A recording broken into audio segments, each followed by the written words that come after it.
Então vamos reagir ao Ideias Radicais, tá? O Ideias Radicais, que a gente gosta bastante, né? Já reagimos a várias vezes às coisas que ele fala.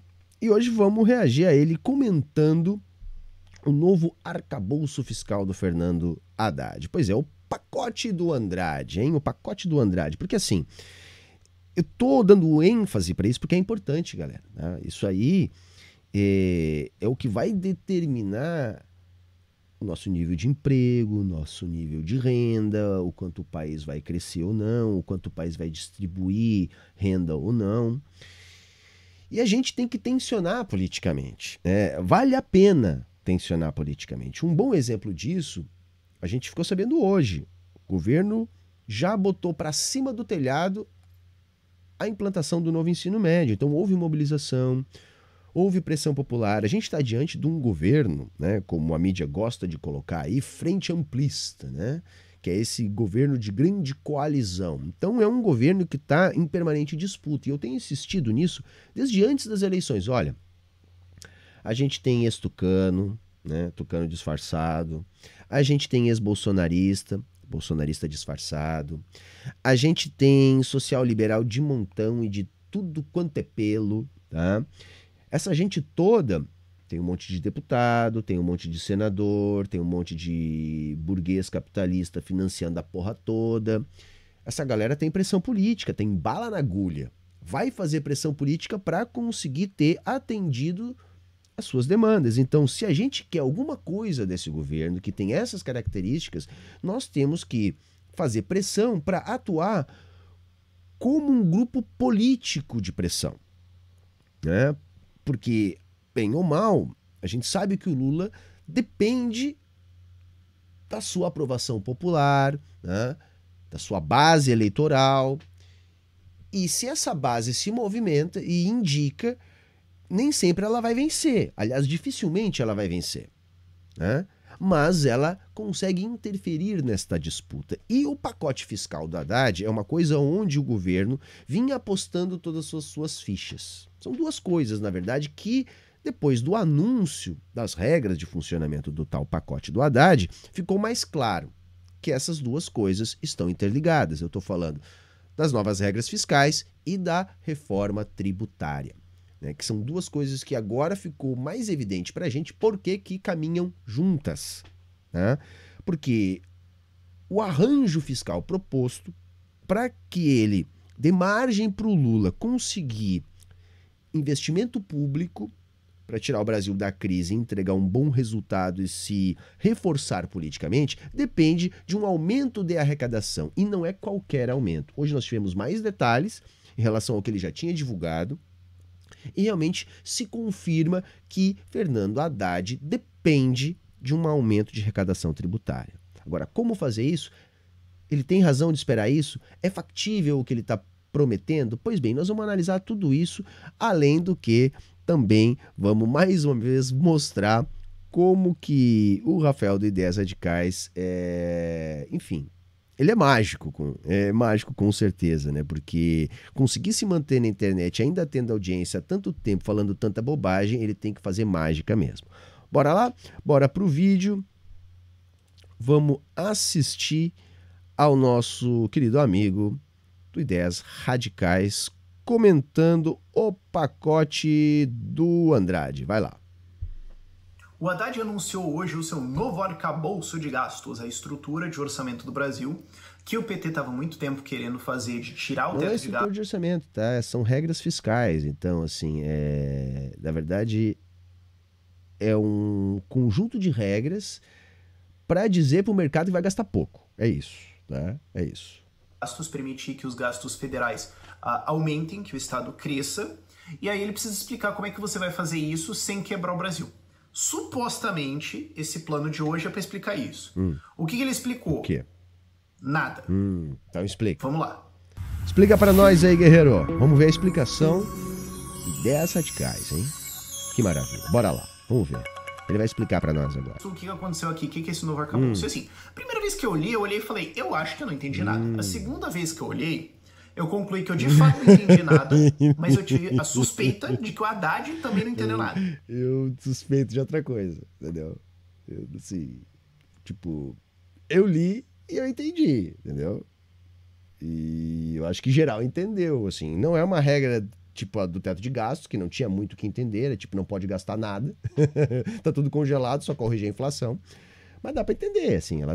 Tem algumas coisinhas ali complicadinhas, mas não é nada demais não, e nós vamos entender. Se tu não entendeu, como é que tu vai explicar? Né? Como é que tu vai explicar? Mas segura aí que eu te explico. Eu vou te explicar. E na minha terceira leitura, eu concluí que também o Haddad também não entendeu nada do que está acontecendo aqui.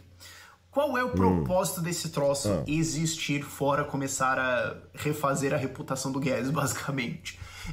O teto de gastos existe, ele limita os gastos. Assim, não tem como refazer a reputação do gado. Do gado também, né? Mas do Guedes, tá? Porque ele não fez nada. Basicamente, ele não fez nada. Entendeu? A única coisa que ele fez foi operar no mercado ali com informação interna, né? Informação privilegiada. Porque ele não fez nada. Mas assim, o pacote é ruim. O pacote da Haddad é ruim. A gente tem que lutar para melhorar ele no Congresso. Limita o crescimento de gastos do governo federal. Foi colocado porque a Dilma quase faliu o país. Então precisava colocar uma ordem na casa. Mentira, tá? Que a Dilma quase faliu o país, tá? Tanto é que o Temer e depois o Bolsonaro assumiram aí com 370 bilhões de dólares em caixa. É isso aí que prova que o país não estava falido. Agora, é claro, nós tivemos bastante problemas econômicos, já citei isso aqui outras vezes, assim, entre outras coisas, houve um erro na política econômica da Dilma quando manteve desonerações, quando derrubou taxas de juros, esperando um agravamento dos indicadores econômicos, de um repique da crise da Europa de 2012 aqui no Brasil, e não veio. Então eles desoneraram com uma economia já aquecida, e aí produziram um fenômeno inflacionário, né? Tinham represado muito tempo preços administrados, soltaram tudo junto, enfim, produziram uma grande inflação. Depois a mídia caiu de pau em cima, começou todo um processo político de degradação, pautas bomba no Congresso, e aí se aprofundou a crise econômica. Então foi uma mistura de barberagens na economia, né, motivadas por interpretações equivocadas, e uma crise política que foi gestacionada. Isso? Sei lá, uma crise política que apareceu ali naquele momento e que produziu aquele resultado que foi muito ruim, de verdade, foi muito ruim, tá?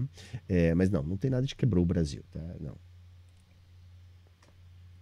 Inclusive, o PowerPoint, a apresentação toda do PT para explicar esse plano aqui, omite o governo Dilma. Então, todos os dados econômicos terminam em 2010. Daqui a pouco vai ser fake news dizer que a Dilma algum dia foi presidente. Provavelmente, né? Mas o teto de gastos veio para isso, o Brasil estava falindo, a esquerda não gosta disso, eles queriam um plano para poder expandir gastos. Não, o teto não veio para impedir o Brasil de falir. O teto veio para garantir a manutenção do esquema rentista com base na taxa de juros. Então assim, o Brasil vai continuar fazendo todo o seu esforço fiscal para garantir o pagamento da dívida pública. É isso, sabe? Assim, foi não só para isso, mas isso, na verdade, como é visível aquilo que é o plano verdadeiro, né, dos nossos capitalistas, que é o quê? Impedir o desenvolvimento do Brasil. Então, o teto de gastos, na verdade, ele existe para quê? Para que não haja indústria no Brasil, para que não haja desenvolvimento de uma burguesia nacional, para que não haja melhores salários para os trabalhadores, para quê? Para que o Brasil continue da maneira que está. Porque da maneira que está, ele atende aos interesses do grande capital global e atende aos interesses das nossas burguesias tradicionais, sejam elas do agronegócio, que não depende do nosso mercado interno, seja ela a rentista que surfa os juros pago pelo Brasil ali nos títulos públicos. Basicamente é isso, tá? Se produziu essa crise no Brasil. Eu gosto de insistir nisso porque se produziu essa crise para achatar salários e aumentar desemprego. Tá? Isso para quê? Para diminuir o poder político da classe trabalhadora. Então foi uma opção política que inclui o teto de gastos. E essa opção política ela veio para produzir desemprego, achatar a renda do trabalhador e diminuir o poder político do trabalhador.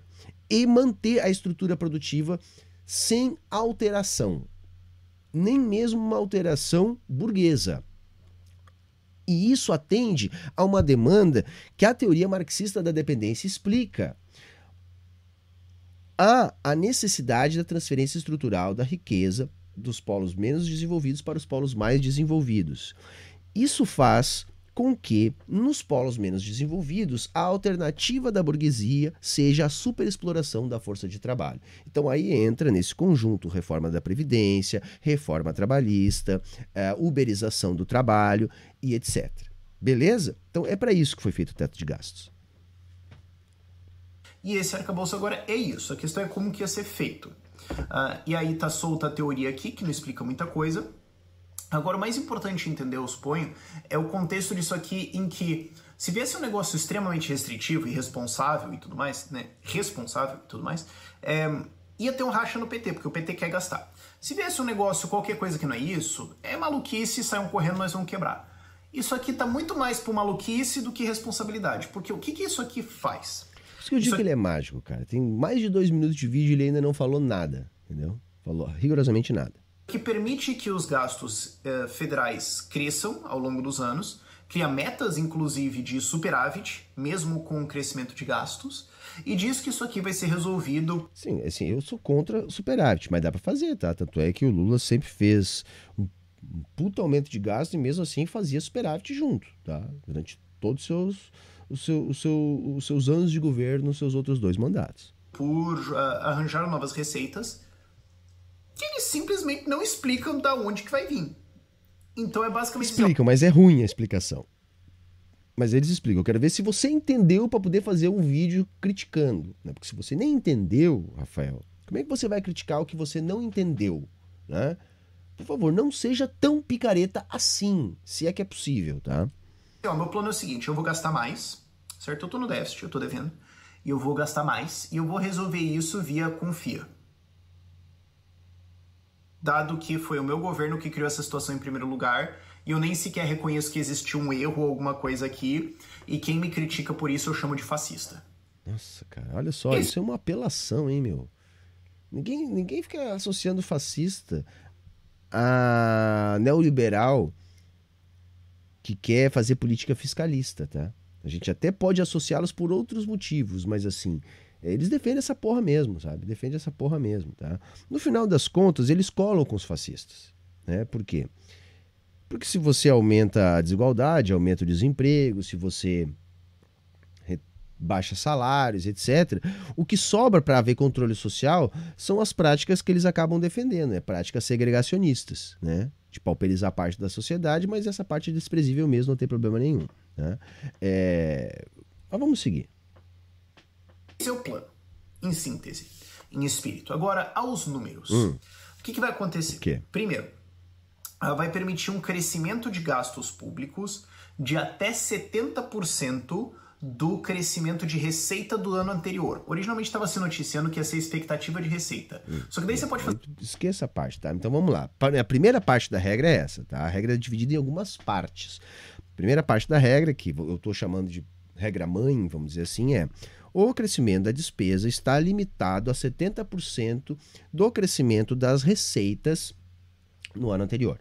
Atitude entendeu? Correta, camarada. Então, assim, se as despesas cresceram na ordem de 10% do PIB no ano anterior, aliás, se as receitas cresceram na ordem de 10% do PIB no ano anterior, no ano corrente, as despesas poderiam crescer em até 7% do PIB. Então, se cresceu receita 10, pode crescer despesa 7. Essa é a regra mãe. Nós vamos ver que não dá para crescer 7, mas porque tem outras regras que se agregam a essa regra mãe. Eu estou dando esse exemplo para vocês entenderem que há uma limitação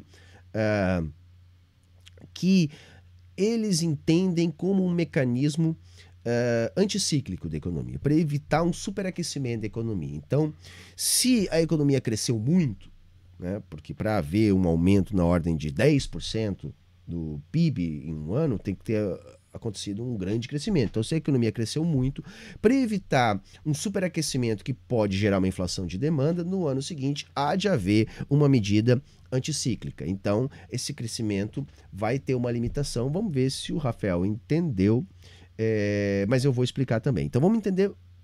Regra 1, regra mãe. As despesas do ano corrente podem crescer numa proporção de até 70% do aumento das receitas do ano anterior. Essa é a regra 1, vamos dizer assim, tá? Fazer a patifaria que cidades fazem, que é você projetar que a sua receita vai crescer 8%, gastar 8% a mais, aí quando a receita cresce 2%, você fala... mas isso não tá na regra, tá? Não tem nada de projeção de receita, tá? Eu não sei porque ele tá falando isso. Ele deve estar falando isso para ver se engorda o vídeo, passados 8 minutos, para ele poder monetizar, né? Pra ver como é difícil o cara falar 8 minutos. Ah, erramos, né? Fazer o quê? Putz, e segue o baile. Mas não, é de receita prévia. O que cria meio que uma pegadinha, porque também tem uma coisa que assim, se não bater essa meta se não bater a meta do superávit, né, que tem lá na frente umas metas... Ele já meteu outra parte da regra, que seria melhor falar depois, mas vamos lá. Superávit, qual que tem seu resultado orçamentário, o gasto no ano seguinte só pode crescer 50%. Então, curiosamente, se eles fizeram uma puta lambança e maluquice em 2026, quem assumir em 2027 vai ter um orçamento mais restrito por causa disso, né? Tá, mas já que ele falou, eu vou explicar. Além dessa regra aí, tem outras regras, tá? Uma delas é uma regra que estabelece superávit.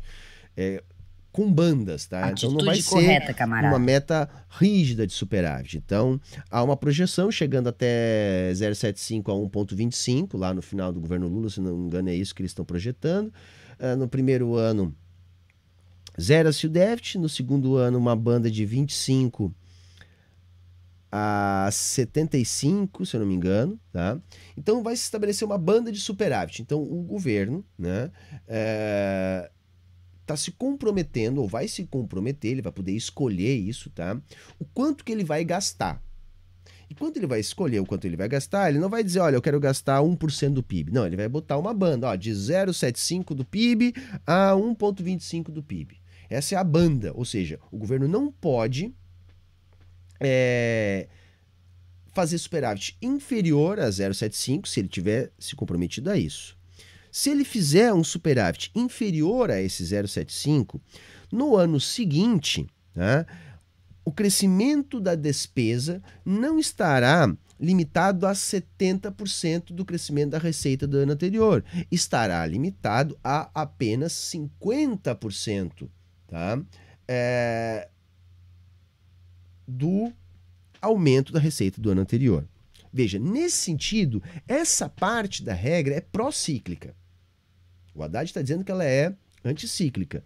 Depende, que, por exemplo, se isso acontecer, a regra é pró-cíclica, ou seja, ela não quebra um ciclo econômico, ela reforça esse ciclo econômico. De que maneira? Para que o país não consiga fazer o superávit que ele mesmo acordou, ele tem que ter tido uma quebra na arrecadação. Por quê? Porque a despesa sempre vai estar dada, porque ela já é limitada àquilo que há de crescimento a partir do que cresceu as receitas no ano anterior. Então, o ajuste para haver ou não superávit vai ser sempre na ordem das receitas. Se houver uma quebra de receita por uma crise, por exemplo, tá? Uma crise internacional que afete o Brasil, uma guerra, etc. Se houver uma quebra nesse sentido, no ano seguinte você não vai ter uma medida anticíclica para recuperar a economia. Você vai ter uma medida pró-cíclica, que é o quê? Uma medida que restringe ainda mais o aumento de gasto no ano seguinte. É isso que vai acontecer. Por outro lado, esta mesma regra de superávit, ela tem um outro impacto se o governo conseguir gastar, ou melhor, se o governo conseguir arrecadar mais do que previu. Por exemplo, nosso exemplo aqui, que é de 7,5 a 1,25 a nossa banda, né, de superávit. Pois bem, se o governo arrecadou, ou melhor, fez um superávit de 2,25, tá? Ou seja, 1% a mais aí. Todo esse a mais, tá? Ele vai poder gastar com investimento por fora da regra dos 70%. Então, se o governo conseguir gastar mais do que ele mesmo se propôs, esse gasto a mais vira investimento no ano seguinte. Tá? Nesse sentido, também temos uma regra procíclica. Por quê? Se o governo arrecadou mais do que ele previu, significa que ele teve um crescimento maior da economia. A economia está mais aquecendo. Então, o que acontece? Ele vai poder gastar ainda mais no ano seguinte, produzindo um maior aquecimento. Então, vejam, nesse sentido, a regra também é procíclica. embora o Haddad diga que é anticíclica. Tá?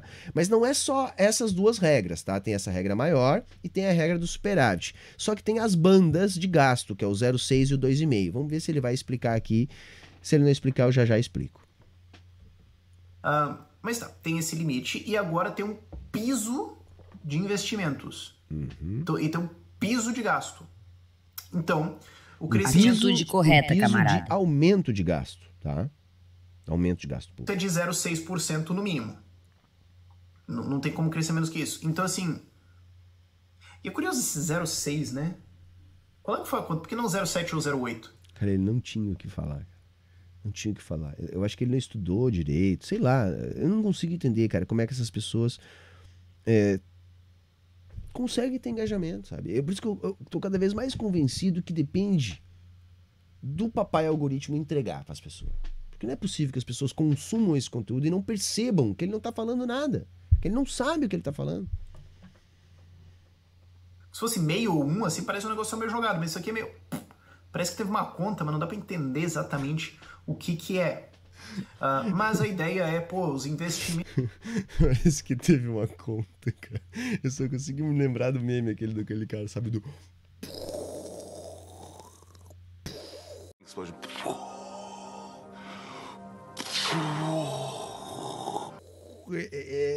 Quando eu vejo isso, cara, é sempre muita explosão mental, cara. É uma explosão mental, velho. Investimentos do governo vão subir. Investimento é gastar com obra, é gastar com coisa que não é despesa corrente. Lembrando que, legalmente falando, Copa e Olimpíadas foram considerados investimentos. Sim, porque são. Se você constrói um estádio, você consegue imaginar quanto cimento foi produzido, quantos salários foram pagos, quanto ferro foi produzido, quantos metros, sei lá, toneladas de tubulações, né, de asfalto. Você consegue imaginar quantas cadeias produtivas são movimentadas com esse tipo de gasto público? Isso é investimento, sim. Tá? Só que tem que entender um mínimo para perceber. E outra coisa, o gasto público precisa aumentar, galera. Precisa aumentar. Por que que, mesmo o mercado entendeu que, ok, vamos abolir o teto de gastos?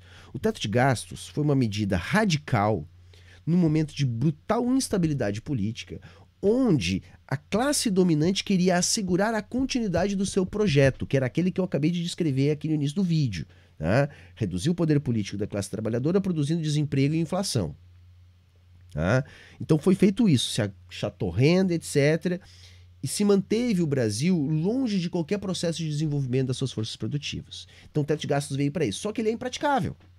Por isso que todo ano ele é furado. Porque se ele não for furado, nós vamos começar a ter na economia paralisia. Né? Então você vai paralisar setores da economia porque o governo não vai conseguir manter a operação dos serviços. Por quê? Porque o teto de gastos ele impõe um crescimento do gasto público zero. Porque o gasto só pode ser corrigido pela inflação. Bom, se você apenas corrige pela inflação, você não aumentou nada. É zero. Tá? É zero. Só que existem aumentos inevitáveis nos gastos públicos. Né? É a população que cresce, é a própria estrutura de funcionalismo que tem aumento de salários, custeio. Então, é impossível que não haja crescimento do gasto público. Né? E aí é lógico, e você acaba abrindo torneirinha aqui, torneirinha ali. Para você ter uma noção, no ano passado já o pior da pandemia, né? Não tivemos fechamento e nem nada, o gasto cresceu 2,1% do PIB. 2,1% do PIB com o teto de gastos em vigor. Em vigor. Tudo isso de furo no teto que foi aprovado. Tá? Então, nesse sentido, a regra do Haddad, que impõe uma banda mínima de crescimento do gasto público de 0,6% do PIB, é ainda mais restritivo, tá? Do que foi o teto de gastos. Por exemplo, por que o Brasil não consegue sair da crise da Covid? Está com mais dificuldade que os outros países? Porque o gasto público é insuficiente. Se a gente pegar o governo Lula 1 e 2, a gente vai ter uma média de aumento do gasto público de 5,2% ao ano. E não teve crise. A gente viu no mundo aí, para sair da crise, um aumento do gasto público em muitos países de 10, 9, 7, 11, 12% do PIB. Né? A gente não fez nem perto disso, nem nos anos onde a gente conseguiu fazer um pouco mais. No ano passado, 2,1 ainda foi insuficiente. Insuficiente, tá? Então, nesse sentido, é que o mercado entendeu que sim, temos que tirar o teto, porque o teto é impraticável. Só que aí o que acontece? Como o teto é impraticável e se abre essas torneirinhas, a qualidade do gasto público cai muito, gente. Porque aí fica tudo na mão de um Arthur Lira da vida. Né? Porque é ele que vai ter a chave do cofre, que vai abrir ou fechar a torneirinha, então ele leva o quinhão dele. Então se tem, por exemplo, excrescências como orçamento secreto, derramando dezenas de bilhões. Dinheiro mal gasto. Você sabe que eu sou um defensor do gasto público. Só que o gasto público tem que ser um gasto de qualidade. Senão ele não é bom para a economia. Né? Acaba gerando mais problemas do que soluções. E o gasto bem feito, ele é solução para a economia capitalista. Porque ele movimenta, ele atua no reaquecimento da economia. Né? Para o governo poder arrecadar, ele primeiro tem que gastar. Essa é a regra da economia capitalista. Então vejam, a regra, ela impõe esse 6% e um limite de 2,5%. Então lembra lá no início, quando eu disse, olha, se, né, pela regra mãe, pelaquela regra 1, crescer a arrecadação em 10%, o limite é 70%, então poderíamos crescer 7%. Não poderíamos. Porque nesse sentido nós temos uma regra anticíclica. O crescimento é limitado a 2,5%. Atitude correta, camarada. Para quê? Para evitar esse superaquecimento. Então, nessa parte da banda, aí sim a regra é anticíclica. Por quê? Porque o crescimento fica limitado a 2,5%. Só vai poder crescer mais desses 2,5% aquilo que foi poupado a mais, tá? De superávit primário. Né? Ou seja, que excedeu o teto da banda estabelecida pelo próprio regime fiscal de superávit primário. Aí vai poder gastar um pouco mais. Mas, gente, é muito pouco gasto. Essa regra do Haddad está assumindo que a gente vai crescer pouco. Se a gente pegar o governo Lula 2, que foi onde nós tivemos a maior parte das ampliações dos programas sociais, do investimento público, que foi quando a economia bombou mesmo, a gente teve aumento de gasto público de 7%, 8% ao ano. Quer dizer, essa regra já está presumindo que o Brasil não vai crescer. Quer dizer, é uma regra muito restritiva. Né? Se antes a gente tinha um teto de gastos, eu estou dizendo que agora a gente tem um muro, porque para pular esse muro vai ser muito difícil. Muito, muito difícil. E sempre o ajuste vai ter que se dar na arrecadação. E isso pode se formar uma outra bomba aí. Eu vou deixar ele falar mais um pouquinho, já eu falo dessa parte da arrecadação. Isso tá lá dentro. Então, por exemplo, todas as obras malucas do governo que estão paradas por aí, que não serviram para nada, são consideradas investimento. Então é investimento peronomútil, né? Parece investimento no jogo do foguetinho esse negócio aqui. Então nós vamos querer subir o investimento do Estado, porque vai, não sei o quê. Tá. E isso aqui vai subir porque nós vamos voltar a investir, nós vamos voltar a colocar o pobre no orçamento, porque vai ter investimento em saúde, nisso, naquilo. Aí beleza, né? Aí você pergunta, tá, mas espera aí. Então quer dizer que vai crescer 0,6 no... 5 minutos e vocês estão entendendo alguma coisa, a explicação dele sobre a regra? Não é possível. Eu não, assim, é porque como eu já tinha estudado isso, eu já sei, porque para mim tá muito confuso o que ele tá falando. Um ano, não importa o que aconteça. Em caso de crise, inclusive, tem a possibilidade de fazer uma medida anticíclica e você crescer ainda mais a despesa. Aí pode abrir... Como medida anticíclica, esse crescimento de 0,6%, tá, que é o piso, é piada. É piada, gente. Imagina só, dá uma crise, cai a arrecadação, se limita o gasto em termos de aumento de gasto no ano anterior a 0,6%. 0,6% não tira país nenhum da crise. Acabei de dizer, a gente gastou 2,1 no ano passado, a mais. E foi insuficiente. É ruim a regra do Haddad, gente. É ruim, tá? Abrir déficit, pode fazer umas coisas assim, a ideia é isso. Porque daí no caso de crise, supostamente o governo não tem que entrar gastando para suprir a demanda, para gerar demanda e tudo mais, que é o keynesianismo básico. Só que é um número que não é crível, porque assim, medidas anticíclicas dentro dessa galera heterodoxa que gosta de fazer esse tipo de coisa, nunca é 2,5%, mano. Não é isso aí. Os caras metem 5%, 10%. Então isso aqui não é... É isso aí mesmo. É sério. Isso aqui é coisa que assim, na hora do vamos ver, esse número de 2,5 vai virar 10. Pode anotar aí. Se aí for assim é bom, o problema é que não é isso que a regra tá dizendo. tá? Para chegar em 10 é praticamente impossível, tá? Praticamente não. Por essa regra é impossível, tá? É impossível 8, menos 10. Tá, mas como é que você vai fechar essa conta, né? Ah, não, porque vai ter crescimento de arrecadação. Mas como? Porque... Não, pera, parou. Qual é a tua meta do superávit? Lá dentro tem uma meta do superávit. Então a meta é que esse ano aqui nós vamos ter mais ou menos 0,5% ou 1% de déficit. Mas aí você pergunta, mas Haddad, como é que você vai pagar nesse negócio aqui? Porque você tem umas metas aí, né? Sim, tem metas de superávit primário que são colocadas para 2023, 2023, 24, 25 e 26, certo? Então, a meta de 2023 é um déficit entre 0,25% e 0,75% do PIB. Então, vale lembrar, no começo do ano, o Haddad soltou um plano fiscal lá que não, nós vamos fazer isso aqui, tem arrecadação, tem isso, não sei o que, vai fazer disputa, vai ter isso, vai ter corte de gasto e tal, e vai fechar todo o rumo do governo federal e vai sobrar 11 bilhões de reais, vocês lembram? Isso aconteceu em janeiro, e teve um evento, inclusive, do BTG, que grandes investidores, grandes gestores, etc., em que um dos gestores no palco falou, olha, o problema agora é que ninguém tem coragem de chegar para o Haddad e falar, Haddad, ninguém acredita no teu plano fiscal. E de fato ninguém acredita. Pior que acredito. Tanto acredito que o mercado reagiu bem. O dólar caiu, bolsa subiu. Por quê? Porque o mercado olhou para essa regra fiscal que o Haddad apresentou e disse, pô, é golaço, tudo certo. Vão tirar o teto e vão botar outra coisa que vai funcionar do mesmo jeito para nós. Vai continuar o Estado amarrado de todos os jeitos, não vai crescer e nós vamos continuar sendo a única opção aqui. O mercado gostou. O mercado gostou. Né? 10 radicais não gostou, mas o mercado gostou. Porque a galera entende o que aconteceu. Ele parece que não entendeu. Tem muito problema, gente, na regra do Haddad, tá? Assim, alguns que eu vou lembrando. Como você vai ter um volume do aumento de gastos dado, vai começar a haver um conflito distributivo dentro das áreas do governo que carecem de investimento. Porque, por exemplo, se você aumenta o salário, você vai deixar de aumentar gasto em outras áreas. Porque o teto está dado, é 70%.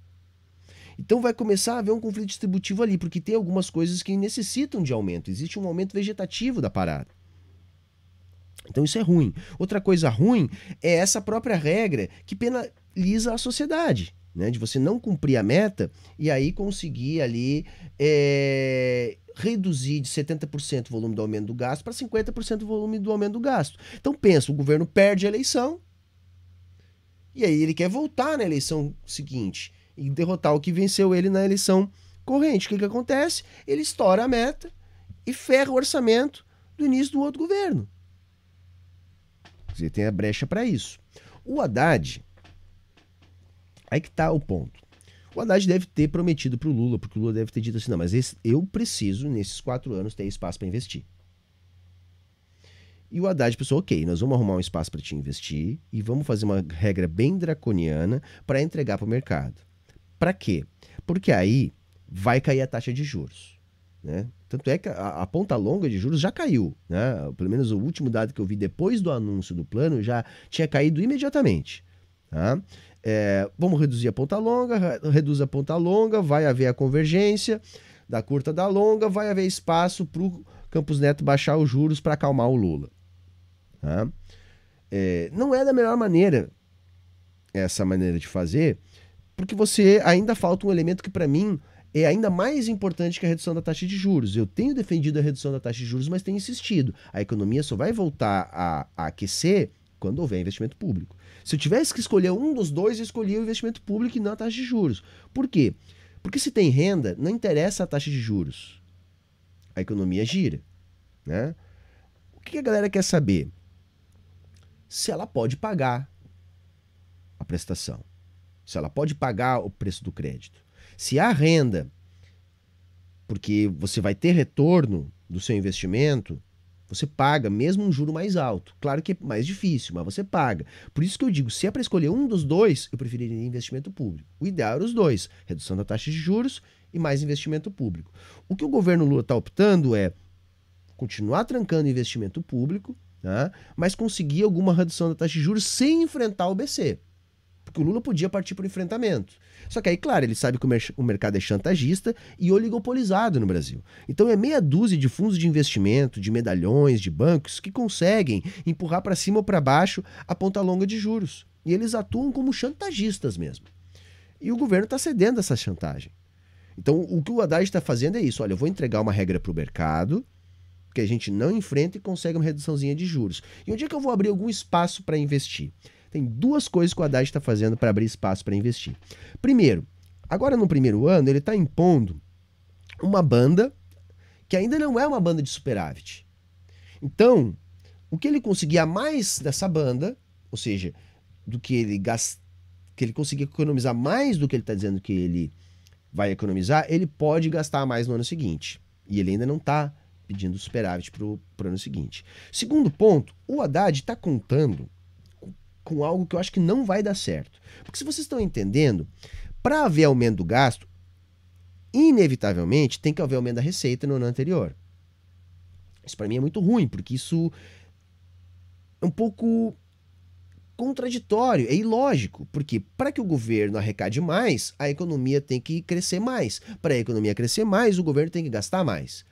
Então, na verdade, o gasto precede a arrecadação. Então, o governo teria que entrar gastando para aumentar a arrecadação. Não, o que o governo está esperando agora é aumentar a arrecadação para poder gastar. Então, só aí já é ruim, tá? Isso é ruim. Mas qual a mágica que o Haddad quer fazer? O Haddad quer fazer uma mágica em que sentido?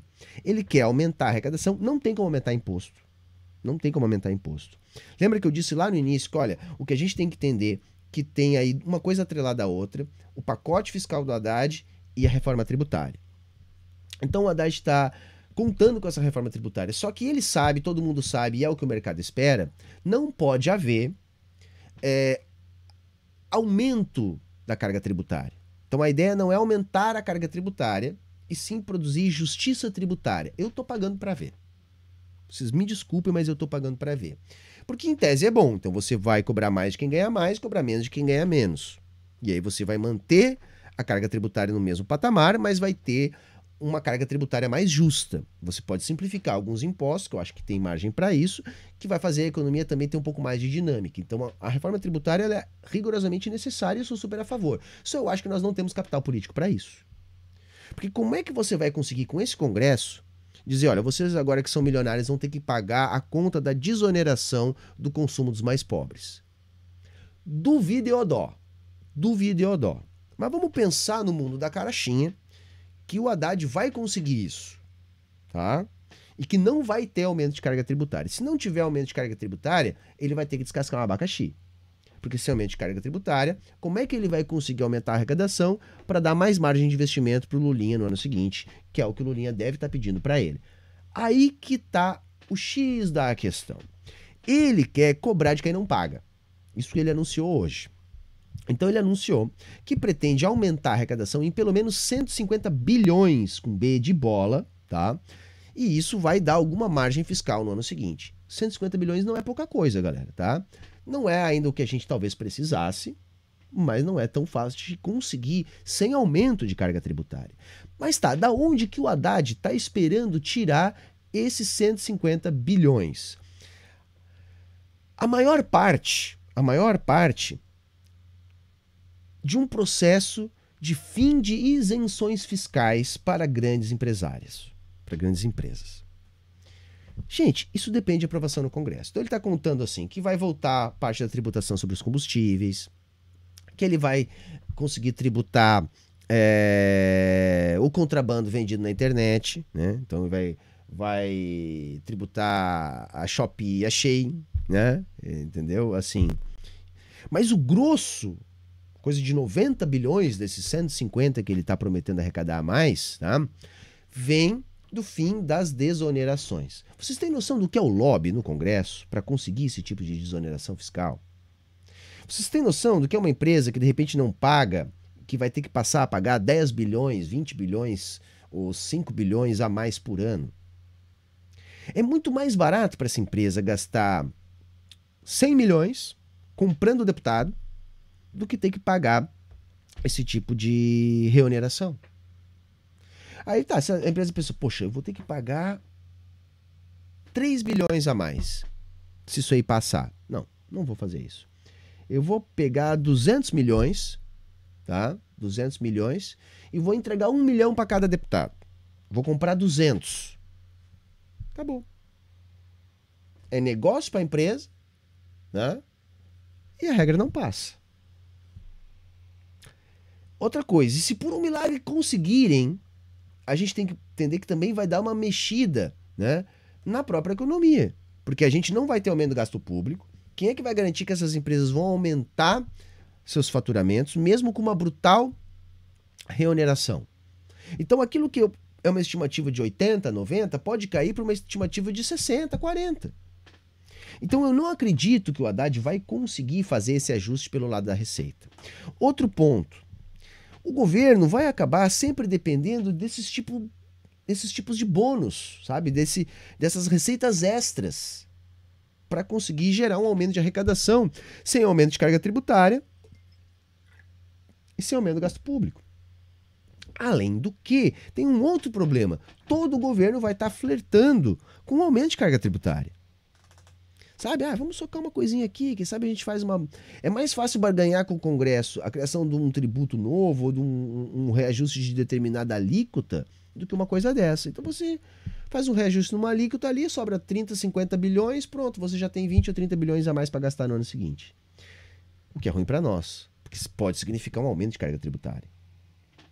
Então assim, a regra parece muito complicada, mas não é, galera, tá? Então assim, tem uma regra mãe, que diz o quê? O crescimento das receitas pode ser, no máximo, 70%, ou melhor, a gente confunde, né? A regra é simples, vamos lá.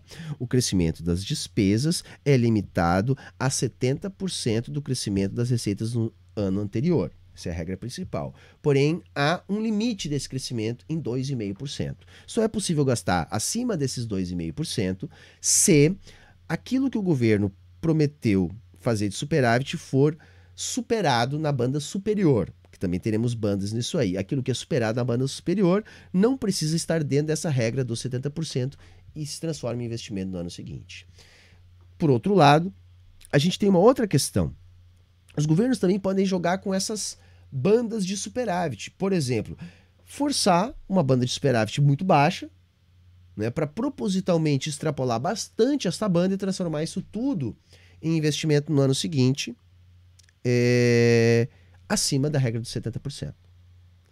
Quer dizer, é por isso que a galera às vezes não entende muito bem. É melhor que o teto? Olha, gente, em tese é sim melhor que o teto. Porque o teto, como eu disse, ele limita o crescimento a zero. Tá? Só que, como ele era impraticável, ele vivia furado. Se esse aqui for praticável, uma vez que pelo menos 0,6% o gasto vai crescer, isso talvez já torne praticável, ele vai acabar amarrando ainda mais o Estado e não vai ser furado. E nesse sentido ele pode ser ainda pior que o teto. Mesmo que o teto produzisse um gasto muito ruim, porque o gasto do foro era um gasto não planejado, dessa maneira que está, também se produz um gasto não planejado. Né? Porque você vai conseguir saber se vai ter dinheiro para gastar só depois de ter o resultado do primário. Né? Que é onde você vai ter ali uma meta, né? Uma meta de superávit. E então você também não vai conseguir planejar esse gasto. Vai acabar caindo no mesmo lugar que está caindo agora, ou seja, no Congresso, que determina uma qualidade do gasto muito ruim. Tá? Então, insisto, a gente tem que fazer pressão, pelo menos para melhorar. Eu tinha dado uma ideia, mas eu tive uma outra ideia que talvez seja melhor ainda. Vamos tirar o investimento dessas bandas? Vamos tirar o investimento, porque o que é investimento não é gasto. Então não é aumento de gasto. Porque investimento pressupõe retorno. Se você tira o investimento da regra e você coloca essas bandas, entre mínimo de 1% e máximo de 4%, você já melhora um pouco essa regra. E ainda continua dando lá as tais garantias para o mercado, tá? Pensando que nós temos um governo que não vai partir para o enfrentamento. Mas vamos seguir, né? Acreditava. E ele estava na plateia. Inclusive, a piada nos corredores depois do evento é que o Haddad aplaudiu a piada porque ele também não entendeu nada do que estava acontecendo. Mas a meta original, o plano original dele é que vai sobrar 11 bi. Agora, em março, então, janeiro temos todo um plano aqui, vai sobrar 11 bi. 30 de março. vai faltar entre 0,25% e 0,75% do PIB, o que dá, grosseiramente falando aqui, 40, 80 bi. Grosseiramente, alguma coisa assim. Então nós já temos uma margem de erro aqui que tá ficando um pouquinho... É impossível fazer superávit esse ano, tá, gente? É impossível, né? Mas é porque não esperem que o Rafael entenda isso, tá? Curiosa. E nós estamos no fim de março. Eu quero saber como é que vai ser essa projeção no fim do ano. Quando a gente tiver em setembro, que está se desenhando o que de fato aconteceu, vai ser interessante. Então, bom, mas... Se ele conseguir fazer o que ele está prometendo, eu acredito que ele não junta esses 150 bi a mais que ele está prometendo. Mas pode juntar 60, 70, talvez ele consiga um resultado fiscal não tão deteriorado. Eu acho que é possível sim que não se consiga um resultado fiscal tão deteriorado assim. Tem um outro elemento que é o presidente do Banco Central tentando produzir uma recessão no Brasil, né, ameaçando aumentar juros, numa situação que a gente já tem uma taxa de juros que é o dobro da segunda maior do mundo, né? Então a gente tem não só a maior, mas a maior sendo que ela é a maior e o dobro da segunda maior.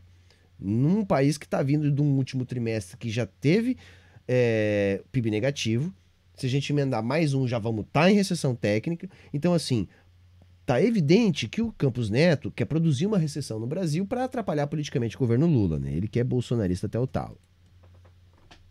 Vamos equilibrar as contas em 2024, mesmo com aumento de receita, aliás, com aumento de gasto.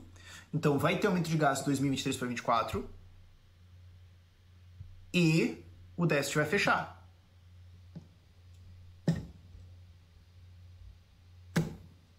Como? O plano é esse que eu expliquei, senhor Rafael, entendeu? Ele está pensando em mexer no CARF, em onerar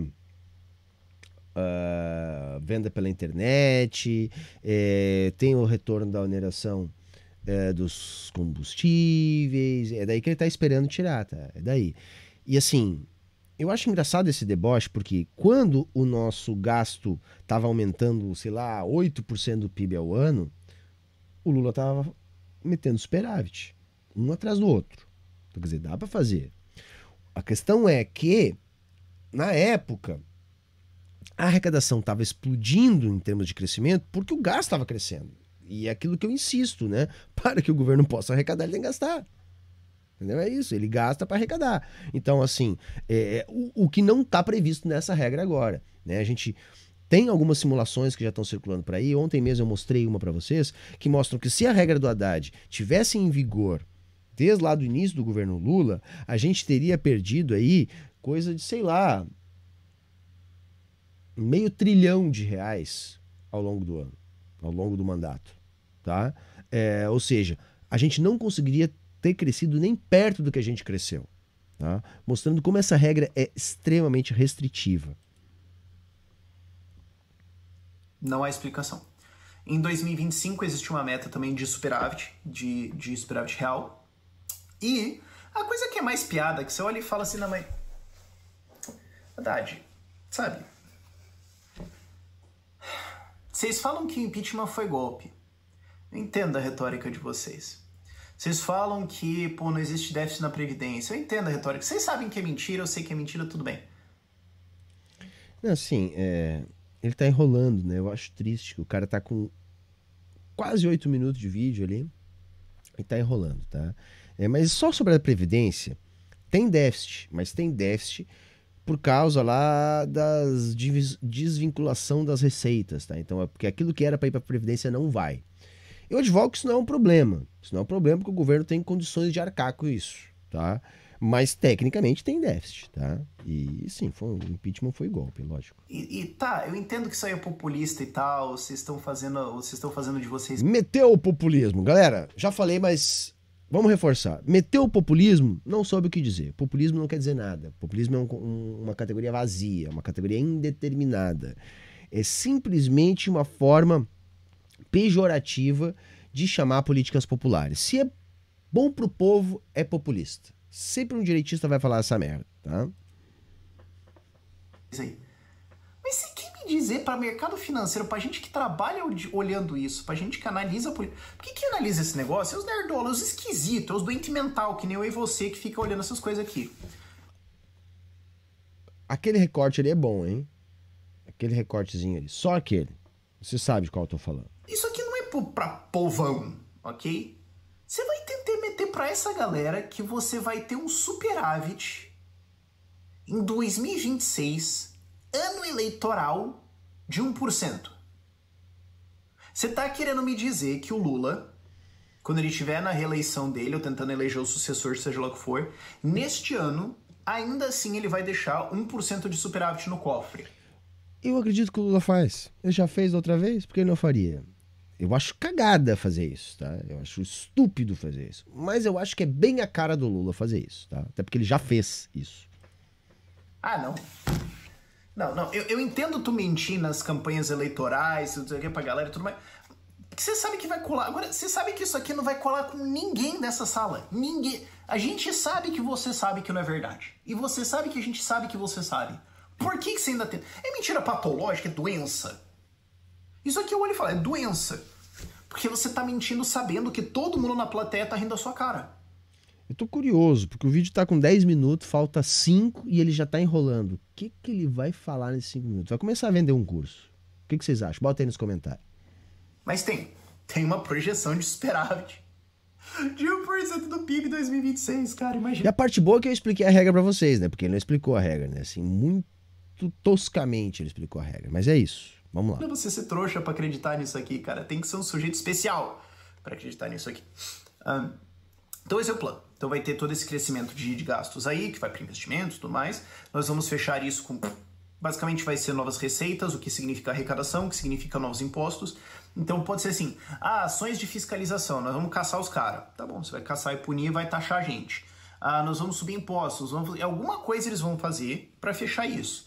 E note, fechar isso, para você reverter agora 1% do PIB negativo para 1% do PIB positivo, é mais perto de 1,5. Então a gente está falando de alguma coisa tipo 100, 120 bi de imposto a mais.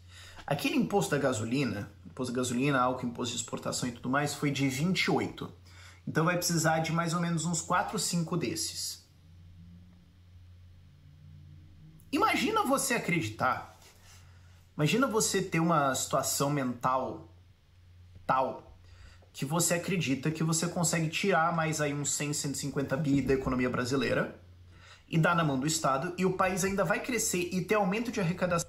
É isso que o Haddad está dizendo, 150 bi, né? E que seria necessário, né? Porque se o Estado gasta, ele arrecada mais. Mas eu não tô levando fé, eu expliquei para vocês. Tá? É difícil, gente, é difícil. Porque essa queda de braço, quando eu vi que ele quer dos 150 bi tirar 90 de reoneração de grupos que têm isenções fiscais, é muito difícil, gente. Ao ponto que vai fechar suas contas. É um negócio curioso. E na projeção dele, inclusive, ele fala, não, porque isso aqui vai reduzir o custo de juros no Brasil. Os juros da dívida no Brasil estão muito altos e os custos de juros da dívida no Brasil são muito altos, o que fazem com que ela espirale para fora do controle. Hoje ela está fazendo isso. Você não consegue vencer em termos de crescimento e tudo mais, vencer o crescimento da dívida. E ele fala, não, isso aqui vai reduzir a dívida em tanto. E tem os números. Tanto nesse ano, tanto no outro, tanto no outro, tanto no outro. Essas projeções nunca acertam nada. Porque você não, a projeção, essas não vão acertar, assim como o mercado não acerta nunca, né? As projeções de mercado de dólar, de crescimento também não acertam nunca. Mas assim, os economistas gostam dessas coisas, né? Eles criam um modelinho lá, jogam os dados ali, simulam as coisas e fazem projeções, tá? Que na maioria das vezes não se realizam mesmo. Isso não é só um problema da Haddad, né? As projeções do mercado também erram, né? Rigorosamente, sempre. Nunca sabe o que vai acontecer. Não tá nem na projeção aí, tipo, se tiver uma crise global, como já tá se desenhando que vai ter. Não tem nada desse desenho, ele diz que vai cair os juros tanto. Então assim, o plano é... Agora o juro cai a partir do momento, porque eles estavam esperando, né? A coisa estava meio que em cima do telhado, enquanto não saía esse arcabouço. Por quê? Porque havia uma desconfiança que o Lula podia, se não, nós vamos gastar mais mesmo e vamos tocar o país para frente, vamos desorganizar essas relações de produção que vocês estão acostumados, que vocês querem manter, né? Quando veio a regra, eu tinha dito, olha, não importa qual seja a regra, o mercado não vai gostar. Mas por que a regra veio tão dramática, a regra veio tão restritiva que o mercado gostou.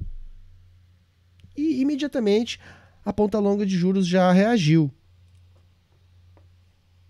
Nós vamos subir os gastos estatais com coisas completamente improdutivas e nós vamos tirar aí uns 100, 150 bi da economia real produtiva em imposto para dar para o governo. E daí os juros vão cair e a economia vai melhorar, né? Vai ter aí um crescimento que vai permitir que a gente expanda os gastos e vai dar bom. Não é incrível? Eu olhei isso aqui e eu falei, como eu falei, a primeira vez que eu vi eu falei, não, eu não entendi. É que você é burro, né, cara? Aí você não entendeu mesmo, entendeu? Assim, desculpa falar assim, não é querer ser chato, amigão. É que você é burro, cara, entendeu? Você é burro e burro não entende. Você vai ler, entendeu? Você não vai entender. Porque você é burro. É isso. O que eu posso fazer? Não, eu acho que eu não entendi. Na minha segunda leitura eu olhei e falei, agora eu entendo que eu não entendi. Não há uma explicação aqui de como isso vai funcionar. Não há uma explicação aqui. Não, cara, é que assim, tá tão distante da sua capacidade de abstração que você acha que não tem uma explicação. Entende? Tem um outro nome isso também. Dá pra chamar de burrice. Chama burrice isso aí. De como vai ter crescimento econômico, de como isso aqui vai ser pago, de como essa conta vai fechar, de como isso aqui não vai induzir uma desaceleração na economia brasileira. Não há uma explicação aqui de como isso vai baixar. Se desacelerar mais a economia brasileira, nós vamos para a recessão, porque nós estamos crescendo 0, né, menos 0,1, 1, entendeu? Então, assim, não, isso é o que o presidente do Banco Central quer, produzir uma recessão. E nós estamos quase lá, hein? Estamos quase lá. Tivemos um aumento do preço do barril do petróleo por causa da redução da produção dos árabes, da OPEP, Estados Unidos com dificuldade, né? O Estado tentando controlar uma crise bancária produzida por eles mesmos a partir da elevação da taxa de juros, só que se eles não subirem os juros, como é que eles controlam a inflação? Eles não têm outros mecanismos para fazer isso. Então, assim, o que está se avizinhando não é bom, galera. Mas vamos lá. Juros. Existe um grande confio em nós do governo. Sendo que a gente sabe que todas essas porcentagens serão destroçadas, porque isso foi o que aconteceu. O teto foi colocado pelo Temer, já começaram a flexibilizar, o Bolsonaro foi uma maluquice em cima do teto, em efeito o teto já está revogado, já virou palhaçada, e nessa medida aqui, eles já começam dizendo que Fundeb e o aumento do piso dos enfermeiros já está fora desse teto aqui, já não conta. Porque... Isso é uma outra coisa, lembra quando eu falei que vai começar a rolar um conflito distributivo? Então há uma proposta de desvincular o aumento do gasto em saúde e educação da regra dos 70%. Então, por exemplo, se houver um aumento de 10%, eu estou trabalhando com 10% porque o extremo é um valor redondo, tá? Mas se houver um aumento da arrecadação na ordem de 10%, saúde e educação vão poder aumentar os seus gastos em 10%. Só que a regra global dos 2,5% ainda é preservada. Ou seja, se crescer mais proporcionalmente saúde e educação dentro da regra dos 2,5%, porque vai poder, vai sobrar menos espaço para as outras áreas crescer. Estão entendendo? Nós vamos continuar com uma regra muito restritiva. A regra é ruim. A regra é ruim pra caralho. Inclusive, vale lembrar essa coisa dos enfermeiros, né? Porque eles aprovaram, vamos subir o salário dos enfermeiros. Aí falaram óbvio, né? Todo mundo que tem uma noção falou óbvio. Pô, vai subir isso aí, vai subir custos, vocês não estão dizendo de onde que vai pagar, então a saúde vai ficar mais cara. Então vai ter que ter mais imposto para pagar a parte pública e a parte privada só vai ficar a saúde mais cara para todo mundo. Só que se vocês não alocarem de onde vem o dinheiro, vai ficar mais caro para todo mundo, menos gente vai usar, vai sair gente do privado, parte do privado vai quebrar e vai jogar mais custo no SUS. Então não só você vai ter o custo extra de dar o aumento no SUS, você vai ter gente que está descendo da iniciativa privada para o SUS, causando um segundo aumento de custos, e aí você vai ter a sobrecarga do sistema, que já está sobrecarregado. Então foi uma maluquice que foi aprovada, porque populismo... E eu acho engraçado que eles falam que a gente diz que a economia é um jogo de soma zero, e ele acabou de demonstrar isso, que ele acha que a economia é um jogo de soma zero. Ai, Rafaelzinho. Assim, entendeu? Não dá, Rafaelzinho, assim fica fácil. No ano eleitoral isso foi aprovado. O Supremo Tribunal Federal derrubou a medida, acho que em novembro do ano passado, alguma coisa assim. Eles falaram, não vale. Esqueceram de dizer de onde que vem e é errado, e de fato é. É ilegal você criar essa despesa inesperada nas empresas, suspende tudo. E até hoje o Lula não tá pagando, porque isso não existe mais, né? Tá suspenso pela STF. E se cobra do Lula e ele tá dando um vovete falo porque tá na mão do STF. Então, assim, isso aí tá parado. Isso aí já está colocado fora do teto, então nós vamos pagar isso aqui apesar de todos esses limites. Isso aqui já tá fora, e Fundeb já tá fora. Então o que vai acontecer? Vai ser uma selva de nova despesa não sei o quê, mas porque a estratégica é importante para o desenvolvimento humano, da civilização de direitos, que a conquista histórica tem que ficar fora do limite. Vai se criar um monte de coisas fora do limite. Esses 50, 70%. Ele tá presumindo agora, né? Nessa vontade de espichar o tamanho do vídeo. Mas tá bem no finzinho já, tá, gente? A dor e o sofrimento estão bem próximos do fim. Vai virar muito mais. Esse teto de 2,5% que pode subir vai ser expandido em hora de crise e essas metas não vão ser respeitadas. É isso que vai acontecer, porque é o que já aconteceu com o gasto. Tomara, Rafael, tomara que essa sua bola de cristal aí esteja dando informações corretas. Eu não tenho esse otimismo todo, tá? Que a gente vai poder gastar mais, tá? Não tenho esse otimismo todo. E aconteceu durante o governo Bolsonaro. Aconteceu com o Guedes pilotando o negócio inteiro, do negócio ser explodindo completamente. Então, se com eles aconteceu, imagina você ter um estado mental tal que você olha para esse plano aqui, que já é uma palhaçada, e acha que isso aqui vai ser respeitado. Não que a gente esperasse alguma coisa muito melhor, sejamos sinceros. Mas tá aqui o plano para substituir o teto. Tá bom, Rafael. Vamos subir gasto, a conta vai fechar com o filho pai. Vai embora. E quem discordar é fascista. Quem discordar é fascista. Isso. Por esse vídeo é isso. Tá bom. Tchau, tchau. Tá bom. Tá bom, Rafael. Tá bom. Espero que eu tenha conseguido aproveitar esse monte de chorume aí para explicar a regra e explicar mais uma vez os problemas da regra fiscal, tá? Eu acho que a gente tem que fazer pressão. Quem sabe tirar o investimento da regra, quem sabe aumentar essa banda aí de 0,6, 2,5 para 1,4. Tem esse abacaxi para descascar aí do aumento da arrecadação. Não levo fé na proposta do Haddad de reonerar grupos poderosos que têm isenções fiscais. Acho que isso não vai ser simples de fazer. Mas enfim, é isso que eles estão prometendo.